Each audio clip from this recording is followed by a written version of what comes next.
Can a documentary be so real, so terrifying that it gets banned? Well, many documentary films have been banned for that exact reason. But it makes you wonder, what's in those documentaries that makes them too disturbing to watch? These are documentaries banned for being too disturbing, ranked from the least shocking to the most shocking. I'm visualventure, and you are awesome.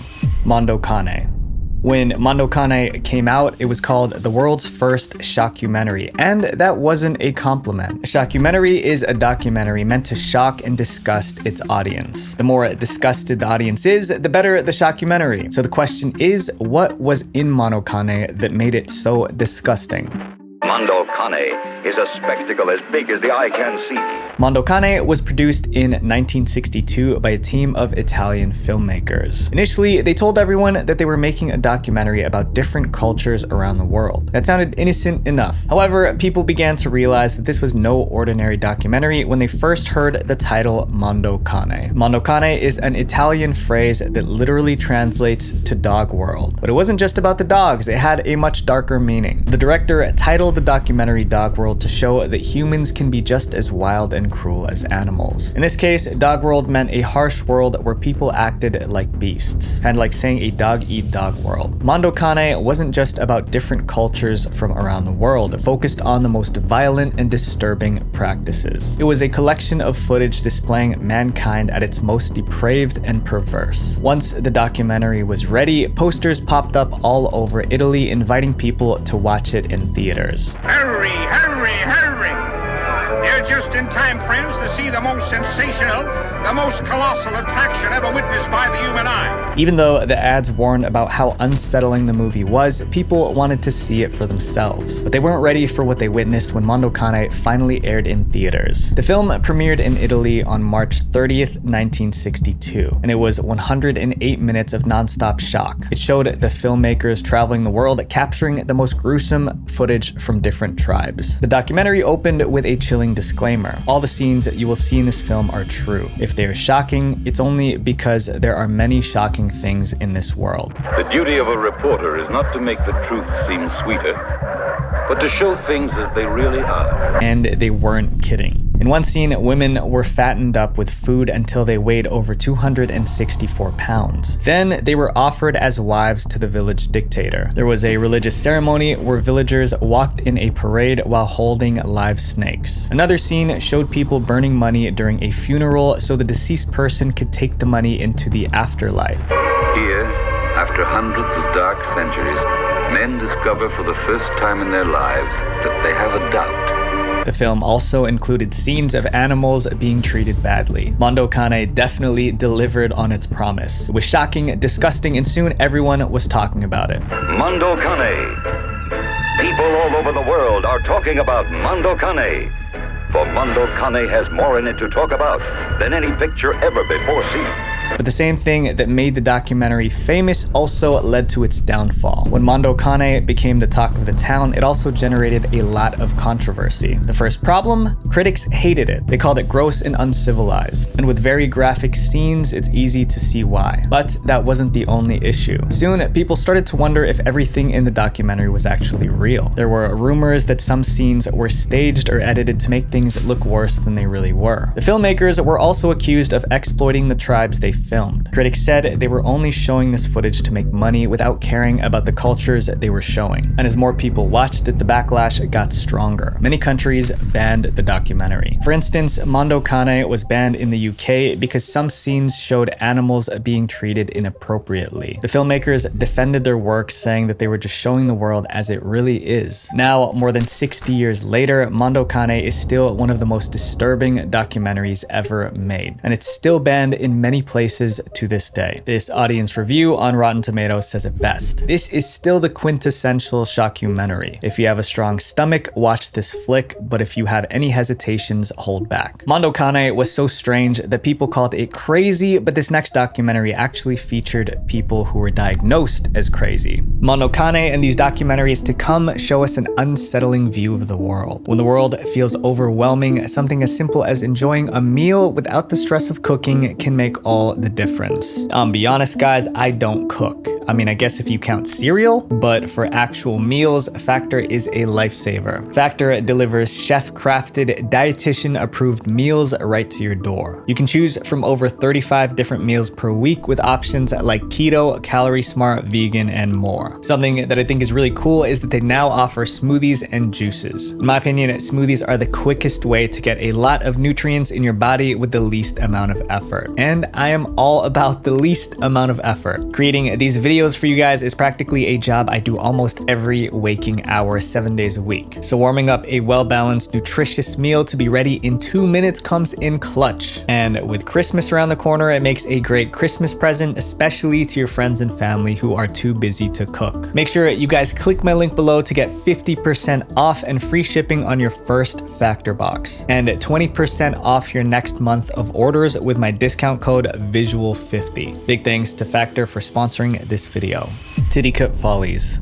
Imagine spending 29 days inside a mental hospital in the 60s filming everything you see. That's what happened in 1966 when the crew of Titty Cut Follies recorded 80 hours of raw footage showing what happens inside a mental hospital. But before the public could see what they filmed, the documentary was banned. There were powerful men who tried so hard to keep this documentary buried. But why? The story of Titty Cut Follies started in 1966 when Frederick Wiseman made a huge decision. He was going to quit his job as a lawyer and become a filmmaker. Wiseman wanted his first project to be a documentary, but he chose a really weird place to film, the Bridgewater State Hospital for the Criminally Insane in Massachusetts. Although it had never been done before, Wiseman somehow convinced the head of the mental hospital to allow him to film there. But there was one condition: the camera crew would have to be followed by hospital staff at all times during filming. They agreed and the filming began, but if the filmmakers knew the depravity waiting inside the hospital, they never would have gone in.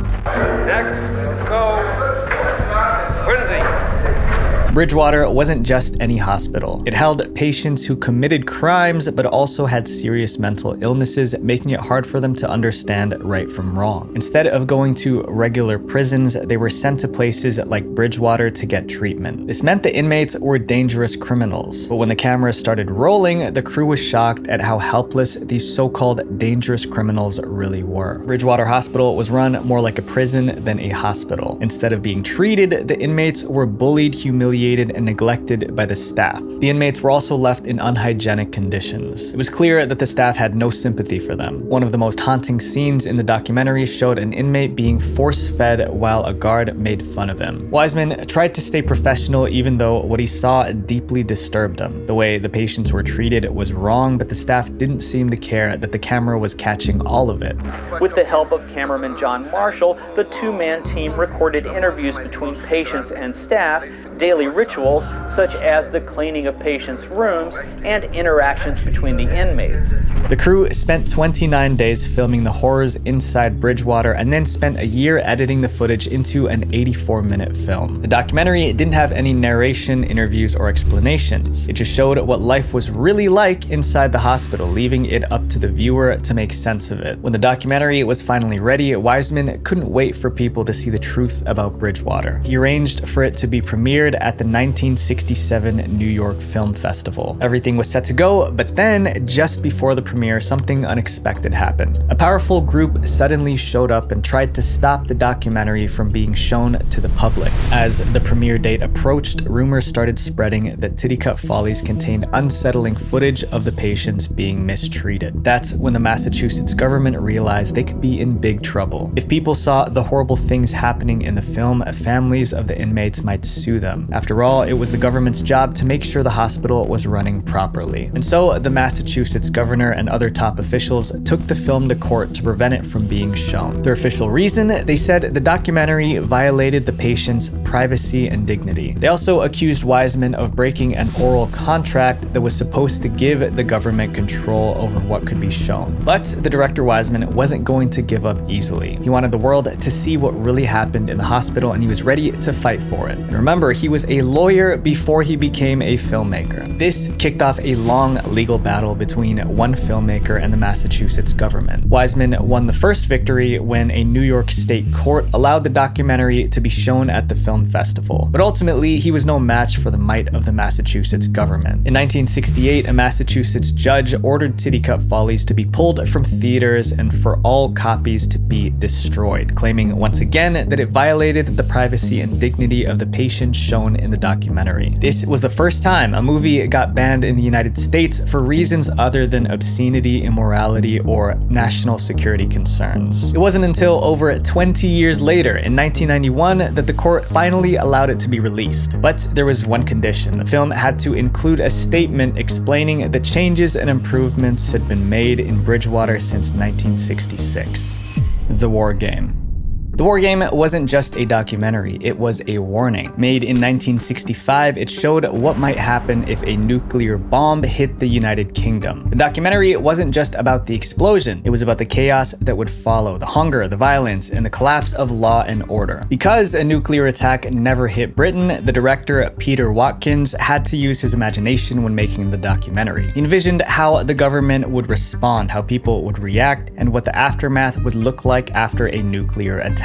So, why would someone make a documentary like this? Most documentaries are made because the director is passionate about the topic, but this one was different. Peter Watkins, the director, didn't want to make a film about a nuclear attack. His bosses at the BBC made him do it. The BBC, or British Broadcasting Corporation, was like the official TV network of Britain. Their job was to keep people informed. In 1965, the British public was worried about what would happen if a nuclear bomb hit the United Kingdom. In response to these fears, the BBC asked filmmaker Peter Watkins to create a documentary that would explore this terrifying possibility. The BBC didn't just want to talk about what could happen, they wanted to show it. It seemed like a good idea at the time, but things didn't go as planned. Because the documentary Peter Watkins created was so terrifying, it was banned. Peter Watkins, who was only 29, was one of the best documentary filmmakers in Britain. He was so talented that people said he could make films in the same sort of way that Mozart could compose music. In other words, Peter Watkins was a genius. When the BBC ordered Watkins to make a scary documentary about a nuclear attack, he took it very seriously, maybe too seriously. He worked with scientists, experts, and government officials to make the war game as realistic as possible. 9:16 a.m. A single megaton nuclear missile overshoots Manston Airfield in Kent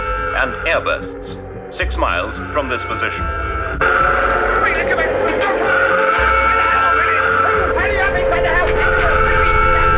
The documentary showed people hiding in fear, neighborhoods destroyed, and people becoming ill. There were also scenes of citizens looting shops, firestorms, and whole cities reduced to rubble. Food supplies run out and the police are armed. Even those who escaped injury go into a state of fear and shock from the things they've seen. Throughout the documentary, a narrator explains how these events could really happen if a nuclear war occurred. December the 25th. A refugee compound in Dover, Kent. 4 months after the attack.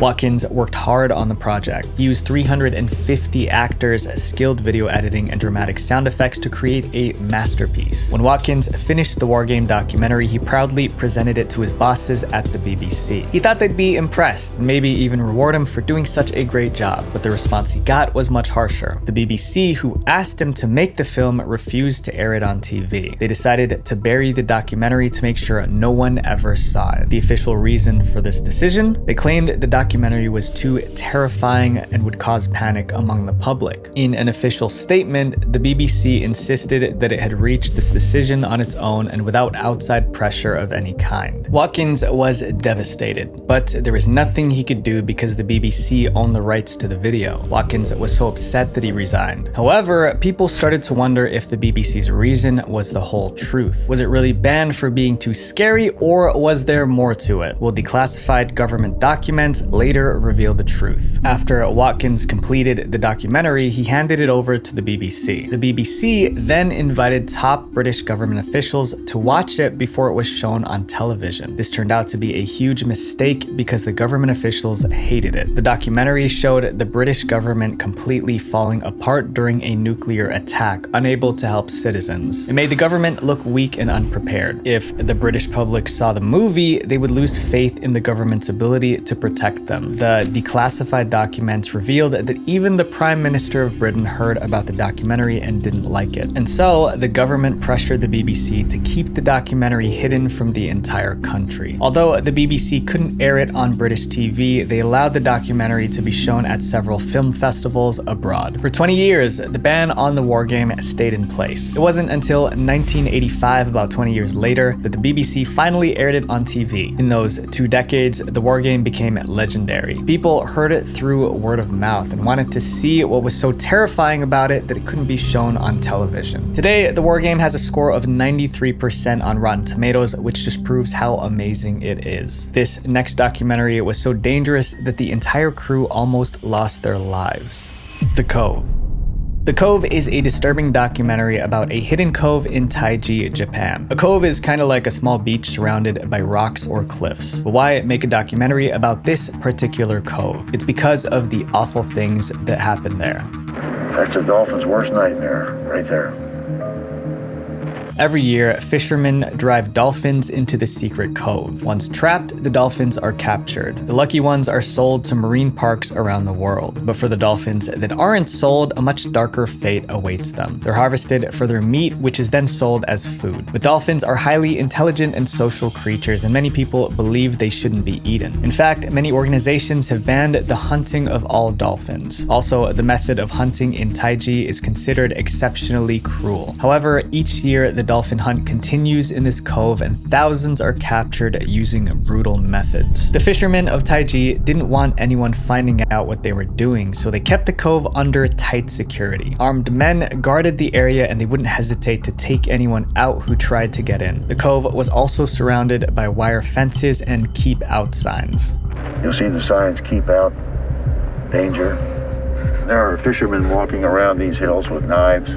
On many occasions, local fishermen have gotten physical with journalists who try to record what goes on in the cove. Even the local police helped hide what was going on. The fishermen told me, they said if the world finds out what goes on here, we'll be shut down. For decades, this cruel hunt was kept a secret from the world. That was until dolphin activist Rick O'Barry heard about it. He wanted the world to know how dolphins were being treated in Japan. But the real question was, would he risk his life to expose the truth? Rick O'Barry wasn't always a dolphin activist. In fact, he was once the guy who made dolphins popular on TV. In the 1960s, Rick trained dolphins for the TV show Flipper. He spent years teaching dolphins to perform tricks and entertain crowds. But everything changed after one of his beloved dolphins passed away. Rick realized that keeping dolphins in captivity was cruel, and he dedicated his life to freeing them. When Rick and his team of activists found out about the dolphin hunt in Taiji, they decided to make a documentary exposing the truth. But they knew it wasn't going to be easy. The town, Taiji in Japan, is very fierce in protecting its secret. Rick O'Barry and his team knew they couldn't just stroll in with their cameras. To get footage for their documentary, they would need to act like spies in a Hollywood movie. So they came up with a plan. Rick recruited an elite force of specialist divers, surfers, and underwater cameramen and special effects creators in order to expose the cove. Rick and his team entered Japan pretending to be tourists, blending in to avoid suspicion. Once they reached the town of Taiji, they executed the toughest part of their plan. So we've snuck in the middle of the night. Yeah. We set the cameras. These are prototypes of the first hard drive cameras ever made. We set those in the cove and my team went to bed. The divers moved through the water quickly, placing hidden cameras disguised as rocks around the cove in the middle of the night. They also set up high-tech gear like underwater microphones to capture the sound during the hunt. Right. And I was hanging from a rope with black paint on like a ninja. And then we had to come back the next night to retrieve them. When I was hanging from the rope, I had a camera, so I'm watching it through the lens. The footage from the hidden cameras showed hundreds of dolphins being captured, and it was so brutal that it was hard to watch. But the footage didn't just capture the hunt, it also exposed something else too. The dolphin meat being sold in Japan was contaminated with high levels of mercury, which is dangerous. Eating meat contaminated with mercury over a long period can cause mercury poisoning, which can be fatal. When The Cove was released in 2009, the graphic scene showing dolphins being hunted made people sick. Viewers were angry and activists demanded an end to dolphin hunting. But not everyone was happy that the documentary was out. The film has drawn criticism in Japan from protesters labeling it anti-Japanese. The government believed the documentary hurt their reputation and gave a false impression of their culture. Unlike many Western countries, dolphin hunting wasn't illegal in Japan. Fishermen in Taiji also argued that the film was an attack on their way of life. Due to all the backlash, the documentary was unofficially banned in Japan. Whenever a screening was planned, protesters would show up and force the event to be cancelled. Some politicians even threatened people trying to show it in theaters. On top of that, the company with the rights to air the documentary in Japan got sued by someone in the film. But eventually, a few theaters in Japan managed to show the documentary. Unfortunately, dolphin hunting still happens in Taiji today, but The Cove shined a spotlight on the issue. The next documentary was so controversial that it angered one of the world's most ruthless dictators. Now, the creators of the film have to live in fear. The Red Chapel. Red Chapel is one of those documentaries that feels more like a spy movie than a regular documentary. Released in 2009, it begins with a wild idea. A team of Danish filmmakers wanted to travel to North Korea to make a documentary about life under a dictatorship. If you know anything about North Korea, you'll realize how dangerous that idea was. North Korea is one of the most oppressive places in the world. The government controls every aspect of people's lives. Basic freedoms like the right to speak your mind or practice religion are heavily restricted. In North Korea, people have been arrested for seemingly ordinary things like having the wrong hairstyle, watching foreign TV shows, and wearing jeans. Things are so strict that even falling asleep when the dictator is making a speech can lead to a death sentence. North Korea seemed like the perfect place to make a documentary about dictatorship. But there was one big problem. They didn't allow visitors. To enter the country, you needed special permission from the government, and there was no way they'd let anyone in to come and film a documentary on dictatorship. The filmmakers knew they couldn't tell the truth, so they lied. They pretended to be part of a cultural exchange program, claiming that they were bringing a fun comedy show to entertain the North Korean people. They also expressed how much they admired the North Korean dictator. Two Danish Korean comedians, and they have come here to give pleasure to your people and pay tribute to your powerful and wonderful society. Surprisingly, the North Korean government let them in. But from the moment they arrived, it was clear things wouldn't go as planned. The North Korean government, suspicious of foreigners, kept a close eye on the group and controlled their every move. They were assigned a handler named Mrs. Pak, who made sure they only saw what the government wanted them to see. And the most difficult part was that they had to perform an actual comedy show.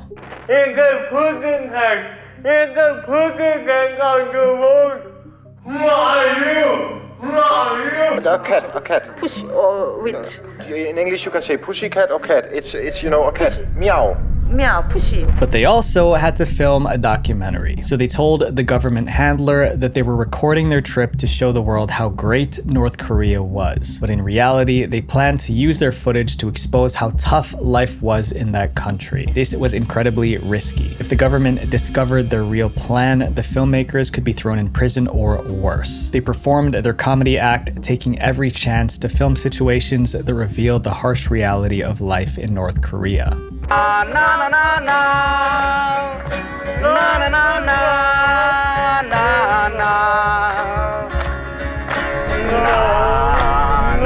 However, as they kept filming, they started to wonder if they were doing the right thing. They realized they were putting North Korean citizens in danger just by talking to them, because if anyone was caught saying something bad about the government, they could face severe punishment. After finishing their comedy performances, they left North Korea and turned their footage into the documentary The Red Chapel. It was shown at multiple film festivals and got a lot of praise. But obviously not everyone was happy about it. The Red Chapel was banned in North Korea for mocking the regime. North Korean officials accused the director of lying to get into their country and even called him an animal. Even though The Red Chapel is still banned in North Korea, it won multiple awards around the world. The topic of our next documentary is something that affects everyone, but the way it was filmed was so graphic that people were too afraid to watch it.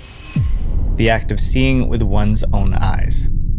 Have you ever wondered what happens to your physical body when you pass away? This documentary tried to answer that question, but ended up creating one of the most disturbing documentaries ever made. Entitled The Act of Seeing with One's Own Eyes, the documentary takes viewers to a place most would never dare to go, a morgue. And the camera keeps filming as real autopsies are performed on real bodies. So why would someone make a documentary showing real autopsies? It starts to make sense once you learn more about the guy who made it. The director, Stan Brakhage, wasn't your average filmmaker. He was an experimental filmmaker known for breaking the rules. Stan loved to talk about deep topics that pushed people out of their comfort zones. In 1971, Stan decided to make a documentary about autopsies because he believed people needed to face the harsh reality that everyone one day would pass away. The title, The Act of Seeing with One's Own Eyes, is a literal translation of the term autopsy. The word autopsy is derived from the Greek autopsia, meaning to see for oneself. But how did he get permission to film a morgue? Today, this would be almost impossible, but in 1971, when Stan made the film, things were different. He somehow convinced a morgue in Pittsburgh to let him film the autopsies. However, Stan had to promise not to show the faces of the deceased. In the documentary, Brakhage shows morgue workers performing autopsies. There's no music, no narration, no explanation, just raw graphic footage of what really happens. Because the footage was so graphic, the documentary couldn't be shown to the general public. Censorship boards thought it was too disturbing and would upset the audience. Without narration or educational content, people couldn't really see it as a typical documentary. Maybe if it had some explanations or scientific information, it would have been considered educational. Since most theaters refused to show it, the act of seeing with one's own eyes was screened mostly at film festivals and private events. Over time, it became known as one of the most unsettling documentaries ever made. Calling this next documentary horrifying doesn't do it justice. It's one of the worst things ever caught on film.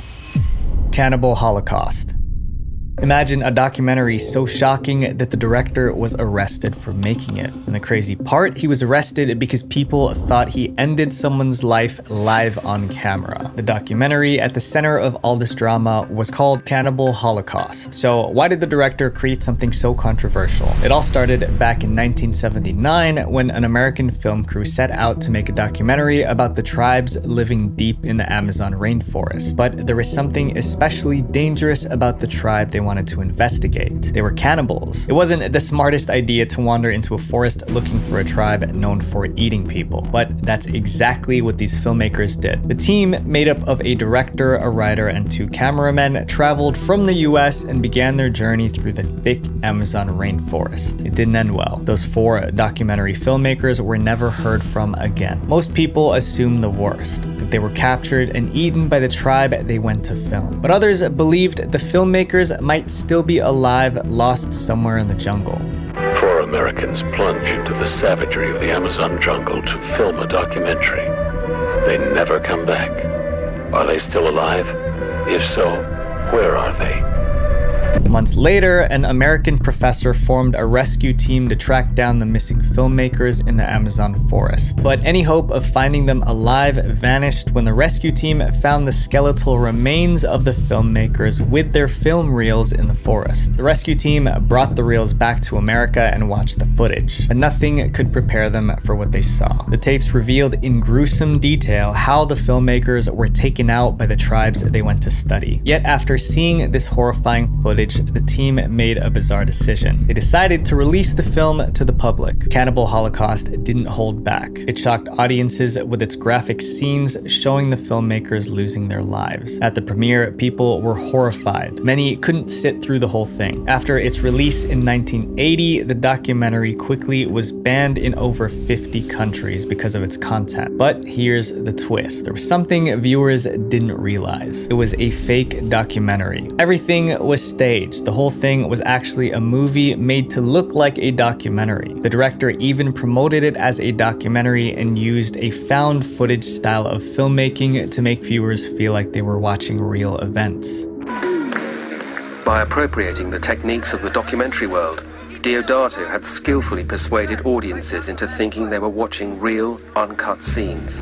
When the director announced that it was all fake, it surprisingly made the situation far worse because people refused to believe that it was fake. The scenes were so realistic that viewers thought the actors who lost their lives in the film were actually killed.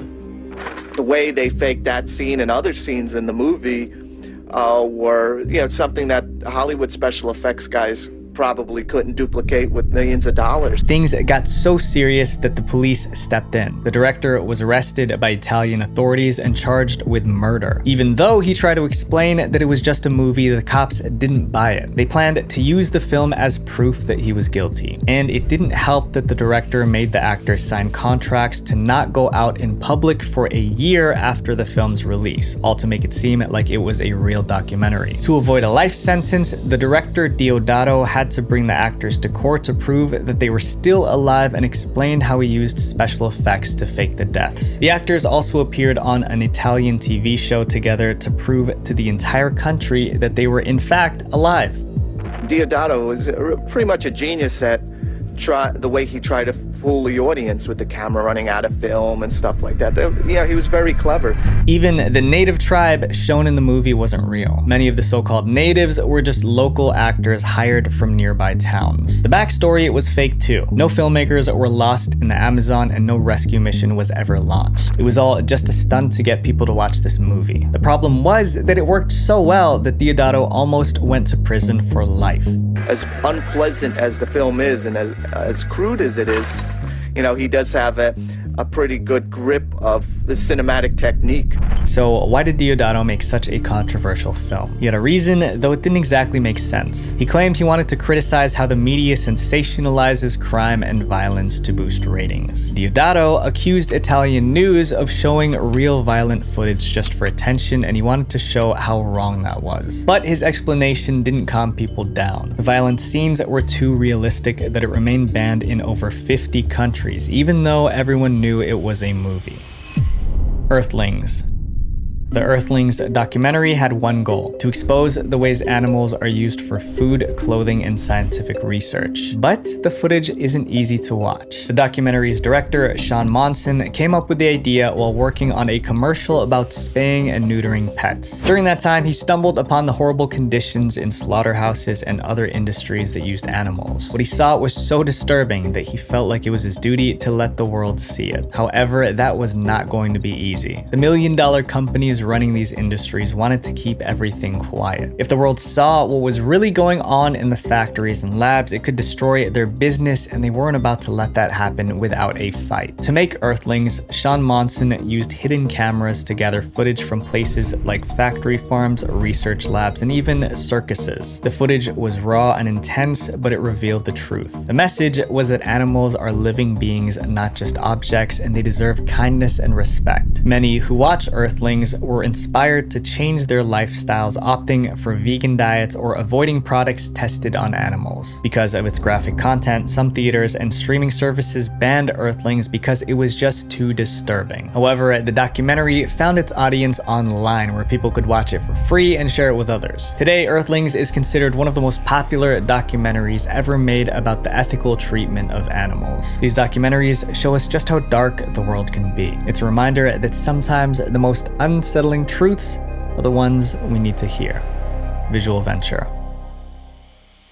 Wait, before you guys go, make sure you guys subscribe and then click here to watch more dark internet documentaries. We're on our way to 1 million subscribers. Let's go. Love you guys. Peace.